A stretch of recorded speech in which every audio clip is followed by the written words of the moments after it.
The Baby at Midnight. Episode 2. The Man in Black. Daniel's heart pounded as he stood face to face with the tall man.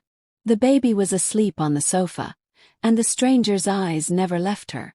"You don't understand what you are holding," the man said in a deep, calm voice. "That child is not safe here. Hand her over, and no harm will come to you." Daniel swallowed hard, his palms sweating. "Who are you?" he asked. But the man only gave a small smile. "I am someone who knows what that baby truly is. She is not yours. You have no idea what danger you have invited into your home." Daniel shook his head. "She's just a child. I won't give her to a stranger who comes knocking at midnight." The man's smile faded. His eyes darkened and his voice grew cold. "You think you are protecting her? Well, you are standing in the way. Do not make the mistake of keeping her." Before Daniel could reply, the lights in his house flickered again. The man stepped back into the shadows, and when the lights came back, he was gone. Daniel shut the door quickly and locked it. His hands were still shaking. Who was that man? How did he know about the baby? And what did he mean by "she is not safe here"? Daniel looked at the little girl again. She was sleeping peacefully, as if none of it mattered. But Daniel could not shake the feeling that he was not alone anymore. The next morning Daniel woke up tired. He had barely slept, his mind heavy with questions. He looked at the baby still wrapped in her blanket, resting on the sofa. He thought about calling the police. He even reached for his phone. But something inside him stopped. A strange feeling told him that if he handed her over, something worse would happen. Instead, he decided to check the blanket carefully. Maybe it held a clue. As he turned it over, his eyes caught something stitched inside, almost hidden in the fabric. It was a small, strange symbol. A circle with lines crossing through it, almost like an ancient mark. Daniel frowned. "What does this mean?" he whispered. He went to his laptop and typed the description into the search bar.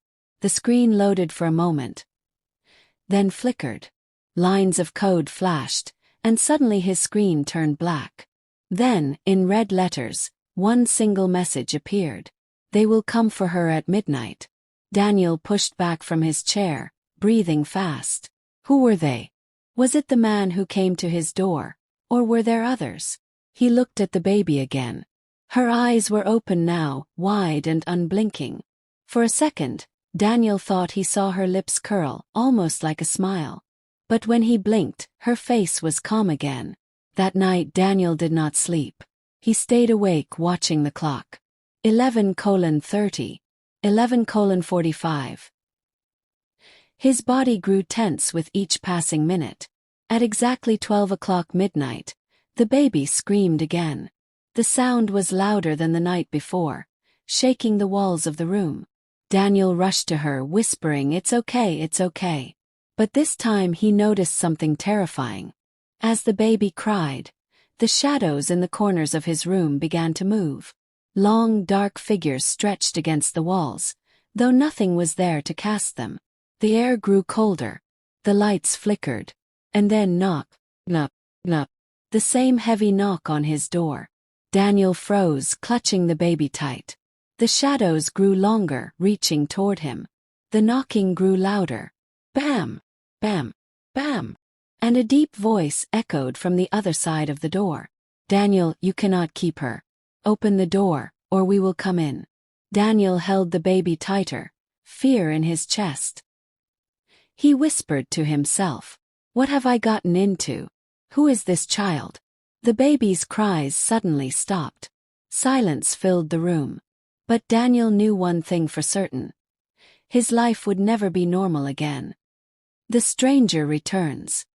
Daniel pressed his back against the wall, holding the baby close. The knocks on the door shook his small apartment. The voice outside was deep and calm, but filled with power.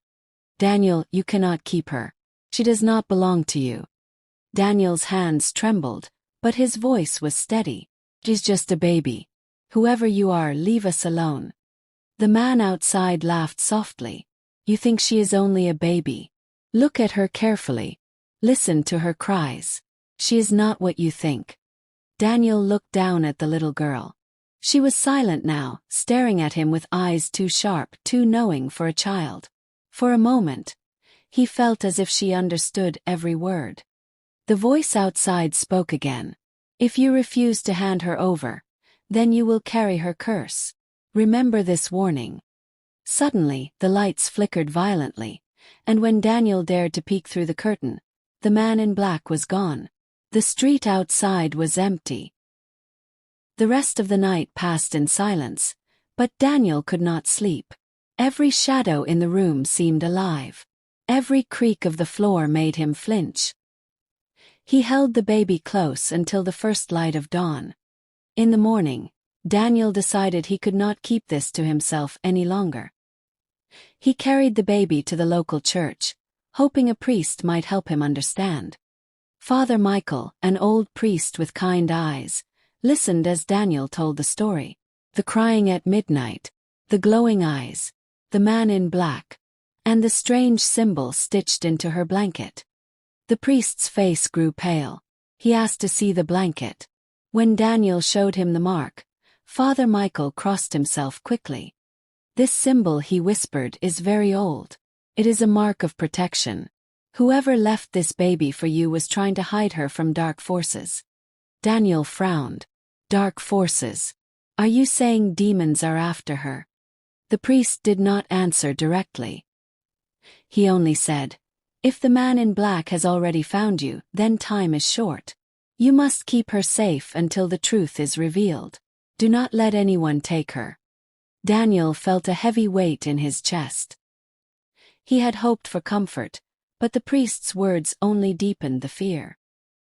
That night, Daniel prepared himself. He closed every window, locked every door, and kept the baby close. The clock ticked slowly toward midnight. Every sound made him jump. At 12 o'clock midnight, the baby began to cry again. Her small body shook, her voice filled the room. And then, just like before, the shadows in the corners began to move. But this time Daniel was ready.